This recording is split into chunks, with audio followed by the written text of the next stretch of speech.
ವೀಕ್ಷಕರೇ, ನಮ್ಮ ಚಳ್ಳಕೆರೆ ಟಿವಿಗೆ ಸ್ವಾಗತ. ಇಂದಿನ ಪ್ರಮುಖ ಸುದ್ದಿ.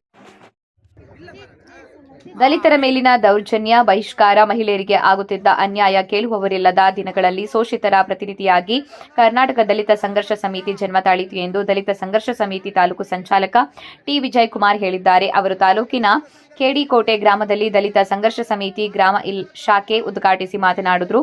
ದಲಿತರು ವಿದ್ಯಾವಂತರಾಗಿ ಕುಲಕಸುಬಿಗೆ ಅಂಟಿಕೊಳ್ಳದೆ ಕೃಷಿಯೇತರ ಚಟುವಟಿಕೆಗಳಲ್ಲಿ ದುಡಿದು ಸರ್ಕಾರದ ಸಾಲ ಸೌಲಭ್ಯ ಬಳಸಿಕೊಂಡು ಹೆಚ್ಚು ದುಡಿಮೆ ಮಾಡಬೇಕು, ಮಕ್ಕಳ ಜೀವನ ಉತ್ತಮವಾಗಿರುವಂತೆ ನೋಡಿಕೊಳ್ಳಬೇಕು ಎಂದರು. ಇದೇ ಸಂದರ್ಭದಲ್ಲಿ ಸಾಹಿತಿ ದ್ಯಾವರನಹಳ್ಳಿ ಆನಂದ್ ಉಪನ್ಯಾಸ ನೀಡಿದರು. ಇದೇ ಸಂದರ್ಭದಲ್ಲಿ ತಹಶೀಲ್ದಾರ್ ರೆಹನ್ ಪಾಷಾ ಮಾತನಾಡಿದರು. ಉಪನ್ಯಾಸಕರಾಗಿ ವಕೀಲರಾದ ಪರಮೇಶಿ ಮೌರ್ಯ, ಮೇದೂರು ತೇಜ, ಹೊನ್ನೂರ ಸ್ವಾಮಿ, ಬಿಇಒ ಕೆಎಸ್ ಸುರೇಶ್ ಮಾತನಾಡಿದರು. ಇದೇ ಸಂದರ್ಭದಲ್ಲಿ ತಾಲೂಕು ಸಂಚಾಲಕ ವಿಜಯಕುಮಾರ್, ಸಂಘದ ಸಂಚಾಲಕರಾದ ಹೊನ್ನೂರ ಸ್ವಾಮಿ, ದೊಡ್ಡುಲಾರ್ತಿ ರಾಜಣ್ಣ, ನನ್ನಿವಾಡ ನಾಗರಾಜ್, ಪಾಲಾಕ್ಷ, ವೀರಭದ್ರಪ್ಪ, ನಲ್ಗೆತನಹಟ್ಟಿ ನಾಗರಾಜ್, ರವಿ, ಮಹಾಂತೇಶ್, ಶ್ರೀನಿವಾಸ್ ಹಾಗೂ ನೂತನ ಗ್ರಾಮ ಶಾಖೆ ಸಂಚಾಲಕರಾದ ನಾಗರಾಜ್, ಖಜಾಂಚಿ ಮಂಜುನಾಥ್, ಓಬಳೇಶಪ್ಪ, ರಂಗಪ್ಪ, ಸಂಘಟನಾ ಸಂಚಾಲಕರಾದ ಮಂಜಣ್ಣ, ಮುನಿಯಪ್ಪ, ಹಟ್ಟಿಯ ಯಜಮಾನರಾದ ಹನುಮಂತಪ್ಪ, ಶಿಕ್ಷಕರಾದ ಮಂಜುನಾಥ್, ಬಿಇಒ ಕೆಎಸ್ ಸುರೇಶ್, ವೃತ್ತ ನಿರೀಕ್ಷಕ ಹನುಮಂತಪ್ಪ, ಶಿರೇಹಳ್ಳಿ, ಪಿಎಸ್ಐ ಮಾರುತಿ, ಇನ್ನು ಹಲವು ಪದಾಧಿಕಾರಿಗಳು, ಸಂಚಾಲಕರು, ಗ್ರಾಮದ ಮುಖಂಡರು, ಸಾರ್ವಜನಿಕರು ಹಾಜರಿದ್ದರು. ನಾವು ಟ್ರ್ಯಾಕ್ಟರ್ ತರಲಿದ್ದೀವಿ. ನಾನು ಎಂದೂ ಕೂಡ ಗದ್ಗಿತನಾಗಿರ್ಲಿಲ್ಲ. ಯಾಕಾಗಿರ್ಲಿಲ್ಲ ಅಂದ್ರೆ ನಾನು ನಾನೇ ನಿಮಗೆ ಫೋನ್ ಮಾಡಿದಾಗ ನೀವು ಅಂಬೇಡ್ಕರ್ಗೋಸ್ಕರ ಆದ್ರೂ ಕೂಡ ವೇದಿಕೆಗೆ ಬರಬೇಕಾಗಿತ್ತು. ನನ್ನ ಜನಗಳು ತಪ್ಪು ಮಾಡಿಲ್ಲ ಸ್ವಾಮಿ, ತಪ್ಪು ಮಾಡಿಲ್ಲ. ನಾವು ಯಾರು ಕೂಡ ಬಡವರು ಅಲ್ಲ. ನನ್ನದು ಕೂಡ ವೈಯಕ್ತಿಕವಾಗಿ ನಮ್ಮ ಹಿರಿಯರು 96 ಎಕರೆ ಜಮೀನಿದ್ದಿತ್ತು. ನಮ್ಮ ಎರಡನೇ ಅಣ್ಣ ತಮ್ಮಗಳು ಅವ್ರದ್ದು ಕೂಡ 75 ಎಕರೆ ಜಮೀನು. ಇದೇ ಸಂಚಾಲಕರಿದಾರಲ್ಲ ನಮ್ಮರು, ಅವ್ರದ್ದು ಕೂಡ 35 ಎಕರೆ ಜಮೀನು. ಇನ್ನೊಬ್ಬ ಹನುಮಂತಪ್ಪ ಅಂತ ಹೇಳಿ ನಮ್ಮ ಜಮೀನ ಪಕ್ಕನೆ 43 ಎಕರೆ ಜಮೀನೆ. ನಾವು ಕೂಡ ಇಲ್ಲಿಂದನೇ ಚಳ್ಳಕೆರೆ ಚಿತ್ರದುರ್ಗಕ್ಕೆ ಉರುಳಿ ಕಾರಳನ್ನ ಎತ್ತಿನ ಗಾಡಿಯಲ್ಲಿ ಹೊಡೆದಿರ್ತಕ್ಕಂಥವ್ರು, ಎತ್ತಿನ ಗಾಡಿಯಲ್ಲಿ ಹೊಡೆದಿರ್ತಕ್ಕಂಥವ್ರು. ಸ್ವಾಮಿ, ನೀವೊಬ್ಬ ಜೇಡಿ ಬರ್ತಾರೆ ಅಂದ್ರೆ, ನಮ್ಮೂರ್ನವ್ರು ಬರ್ತಾರೆ ಅಂದ್ರೆ ಬರಬೇಡ ಮಂಜಣ್ಣ, ನಿಮ್ಮ ಕಾನ್ವೆಂಟ್ ಹಂಗ್ ಮಾಡ್ತೀವಿ ಹಿಂಗ್ ಮಾಡ್ತೀವಿ ಅಂತಾರ ಸ್ವಾಮಿ. ಆ ಕಾನ್ವೆಂಟ್ ಕೂಡ ಅಡಿಪಾಯ ಹಾಕಿದವನು ನಾನೇ ಸ್ವಾಮಿ. 24 ಜನ ಇದ್ದಂತ ವಿದ್ಯಾರ್ಥಿಗಳನ್ನ ನಾನು 2 ವರ್ಷ ಅಲ್ಲಿ ಶಿಕ್ಷಕನಾಗಿ 98 ಜನ ವಿದ್ಯಾರ್ಥಿಗಳನ್ನ ಮಾಡಿ 18 ಜನ ವಿದ್ಯಾರ್ಥಿಗಳು ಬೆಂಗಳೂರು ಬೇರೆ ಬೇರೆ ರಾಜ್ಯಗಳಲ್ಲಿ ಉದ್ಯೋಗವನ್ನ ಮಾಡ್ತಿದ್ದಾರೆ ಸ್ವಾಮಿ. ಅವರೆಲ್ಲರೂ ಕೂಡ ಶ್ರೀನಿವಾಸ ಸರ್ ಅಂತಂದೇ ಕರೀತಾ ಇದ್ದಾರೆ. ಹೌದಾ? ಇಷ್ಟು ಇದ್ರು ಕೂಡ ಸ್ವಾಮಿ ಅಂಗಡಿ ಮುಚ್ಚಂತಗಲ್ದು ನಮ್ಗೆ ಬೇರೆ ಅಂಗಡಿ ಇದಾವೆ ಸ್ವಾಮಿ. ಜಾನಮತಿ ಇದೆ, ಪಕ್ಕದಲ್ಲಿ ಓಬಳಾಪುರ ಇದೆ, ತಗೊಬರ್ತೀವಿ ಸ್ವಾಮಿ. ನಾನು ಶಿಸ್ತಿನ ಇಲಾಖೆ ಇದ್ದೀನಿ, ಮಾತಾಡಬಾರ್ದಂತೆ ಇದ್ದೆ. ನೀವು ಮಾತಾಡದಂಗೆ ಮಾಡಿರೋದೇ ನಮ್ಮನ್ನ ಸ್ವಾಮಿ. ಯಾಕೆ ಶೋಷಣೆ ಮಾಡಿಲ್ಲ ಸ್ವಾಮಿ? ಅಂಗನವಾಡಿಯಲ್ಲಿ 2 ಅಂಗನವಾಡಿ ಇದಾವೆ. ನಮ್ಮಲ್ಲಿ ಆಯಾ ವರ್ಕರ್ ಇಲ್ಲ, ಅಂಗನವಾಡಿ ಟೀಚರ್ ಇಲ್ಲ. SDMC ಆಗಿ ಎಷ್ಟು ವರ್ಷ ಆಯ್ತು ಸ್ವಾಮಿ? ಇದುವರೆಗೂ ನಮ್ಮ ಅಧ್ಯಕ್ಷರಾಗಿಲ್ಲ.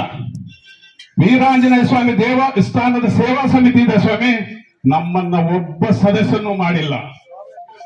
ಅಂಗನವಾಡಿ ಇದೆ, ಇದಿದೆ ಸ್ವಾಮಿ, ಇದು ಕಾನ್ವೆಂಟ್ ಇದೆ, ಅದು ಕೂಡ ಸರ್ವೋದಯ ಕಾನ್ವೆಂಟ್ ಅಂತಿತ್ತು, ಅದರಲ್ಲಿ ಕೂಡ ನಮ್ಮನ್ನ ಯಾರನ್ನೂ ಸದಸ್ಯರು ಮಾಡಿಲ್ಲ. ಕೂಲಿ ಕರ್ಕಣಲ್ಲ, ರೋಡ್ ಬಂದ್ ಮಾಡಿಸ್ತೀವಿ, ನೀರ್ ಆಫ್ ಮಾಡಿಸ್ತೀವಿ. ಇದು ಯಾವುದು ಕೂಡ ಕಾನೂನಲ್ಲಿ ಇಲ್ಲ. ನಮ್ಮ ಶಿಕ್ಷಣ ಇಲಾಖೆ ಅವರಿದ್ದಾರೆ, ತಹಸೀಲ್ದಾರ್ ಸಾಹೇಬರು ಬಂದಿದ್ದಾರೆ, ಮತ್ತೆ ನಮ್ಮ ಪೊಲೀಸ್ ಇಲಾಖೆ ಅವರು ಬಂದಿದ್ದಾರೆ. ಅವರೆಲ್ಲರ ಗಮನದಲ್ಲಿ ಇದೆ ಸ್ವಾಮಿ ಈ ಊರಿನ ಪರಿಸ್ಥಿತಿ ಏನಂತೇಳಿ. ದಯಮಾಡಿ ಇದನ್ನೆಲ್ಲರ ಮರೆತು ಕೂಡ ನಮ್ಮಲ್ಲಿ MLA ಇದ್ದಾರೆ, ನಿಮ್ಮಲ್ಲೂ MLA ಇದ್ದಾರೆ, ಮಂದ್ಲರು ನಾವಿದ್ದೀವಿ, ನೀವು ಮಂದ್ಲರಿದ್ದೀರಾ. ಬಟ್ ನಾವೆಲ್ಲರೂ ಕೂಡ ದಲಿತರೇ. ನನ್ನ ಸಹೋದರರೆಲ್ಲರೂ ನಿಮ್ಮ ಜನಾಂಗದವರೇ. ನಾನು ಮಾಡಿರೋ ಅಡಿಗೆ ಅವರು ತಿಂದಿದ್ದಾರೆ, ಅವ್ರು ಮಾಡಿರೋ ಅಡಿಗೆ ನಾನು ತಿಂದಿದ್ದೆ. ಅವರೆಲ್ಲರೂ ಕೂಡ ನನಗೆ ಬೆಳಿಗ್ಗೆ ಫೋನ್ ಮಾಡಿ, ಸಿನಾ ಇದು ಅಂಬೇಡ್ಕರ್ ವಿಚಾರ, ಅವ್ರು ಯಾರೋ ಅಜ್ಞಾನಿಗಳು ಮಾಡಿದ್ದಾರೆ, ಅದಕ್ಕೆ ನೀನ್ ತಲೆ ಕೆಡಿಸ್ಬೇಡ, ಮುಂದೊಂದಿನ ಸರಿ ಮಾಡೋಣ ಅಂತ ಹೇಳಿದ್ದಾರೆ. ಹೌದಾ ಸ್ವಾಮಿ? ನಾನು 22 ವರ್ಷಕ್ಕೊಳಗೆ ನಿಮ್ಮ ಮನೆಗಳಲ್ಲೂ ಕೂಡ, ನನ್ನ ಸ್ನೇಹಿತರ ಮನೆಯಲ್ಲೂ ಕೂಡ ಊಟ ಮಾಡಿದ್ದೀನಿ. ನಮ್ಮ ಸಹೋದರ ಮಂಜುನಾಥ್ ಅವ್ರ ಮನೆ ಮಂಜುನಾಥ್ ನಾವು ಸೇರಿ ನಿಮ್ಮೆಲ್ಲರೂ ಕೂಡ ನಮ್ಮ ಜೊತೆಗೆ ಏನಿದ್ರು ಅವರೆಲ್ಲರೂ ಕೂಡ ಅಫ್ಸಲ್ ಸರ್, ನನ್ನ ಸಹೋದರ ಮಂಜುನಾಥ್ ಮತ್ತು ನಾನು ನನ್ನ ಜೊತೆಗಿರ್ತಕ್ಕಂಥ 16 ಜನ ಇದೇ ಊರಿನವರೇ ಎಲ್ಲರೂ ಕೂಡ ಅನುಕೂಲವಾದ ಸ್ಥಿತಿಯಲ್ಲಿದ್ದೀವಿ, ಅಫ್ಸಲ್ ಇದ್ದೀವಿ. ಎಕ್ಸೆಪ್ಟ್ ನಮ್ಮ ಸಹೋದರ ಮಂಜುನಾಥ್ ಅವರು ಮಾತ್ರ, ಅವರು ಕೂಡ ಶಿಕ್ಷಣ ಇಲಾಖೆಯಲ್ಲಿ ಕೆಲಸ ಮಾಡ್ತಾರೆ. ನಾವೆಲ್ಲರೂ ಕೂಡ ಸ್ವಾಮಿ ಅವ್ರು ಯಾರು ನನ್ನ ಕೇಳಿ ಸೀನಣ್ಣ ಹೆಂಗೆ ಮಂಜುನಾಥ ಹೆಂಗೆ ಅಂತ ಅವ್ರು ಯಾರು ಕೂಡ ನಮ್ಮನ್ನು ಬೆಟ್ ಮಾಡಿ ತೋರಿಸಿಲ್ಲ. ದಯಮಾಡಿ ಗ್ರಾಮದ ಮುಖಂಡರಲ್ಲಿ ವಿನಂತಿ, ಈ ಮೌಢ್ಯತೆ ಈ ತಾರತಮ್ಯ ಇವೆಲ್ಲ ಬಿಡಿ ಸ್ವಾಮಿ. ನಾವೆಂದೂ ಕೂಡ ನಿಮ್ಮನ್ನ ಎದುರಾಕಣಲ್ಲ ಅಂತ ಹೇಳಿದ್ದೀನಿ. ನಾನು ಎದುರಾಕಂಗಿದ್ರೆ ನಾನು 19 ವರ್ಷ ಕಾಯ್ತಾ ಇರ್ಲಿಲ್ಲ. ಈಗ ನಮ್ಮ ಭೀಮ ಸೇನಾನಿಗಳು ಈ ರೀತಿ ಹುಮ್ಮಸ್ಸಿರೋದು ಇದು ಮೊದಲನೇ ಬಾರಿ. ಈಗ ಈ ಭೀಮ ಸೇನಾನಿಗಳಿಗೆ ಮನಸ್ಸು ನೋಯಿಸುವಂತ ಕೆಲಸ ಮಾಡಬೇಡ. ದಯವಿಟ್ಟು ನಿಮ್ಮಲ್ಲಿ ಕಳಕಳಿಯ ಮನವಿ ಮಾಡ್ಕೊಂತೀವಿ. ಇದು ಮಾತುಕತೆ ಮುಖಾಂತರ ತೀರ್ಮಾನ ಮಾಡ್ಕೊಳ್ಳೋಣ, ಒಂದು ವೇದಿಕೆಯಲ್ಲಿ ಮಾಡ್ಕೊಳ್ಳೋದಲ್ಲ.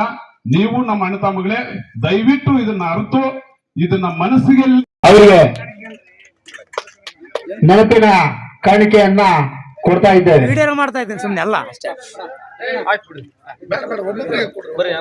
ಅದೇ ರೀತಿ ಮೋದೂರು ತೇಜ ಸರ್ ಅವರಿಗೂ ಸಹ ನೆನಪಿನ ಕಾಣಿಕೆಯನ್ನ ಸ್ಪೀಕರ್ ಹೇಳಿ ವಿನಂತಿಸಿ ಕೇಳ್ತೇವೆ.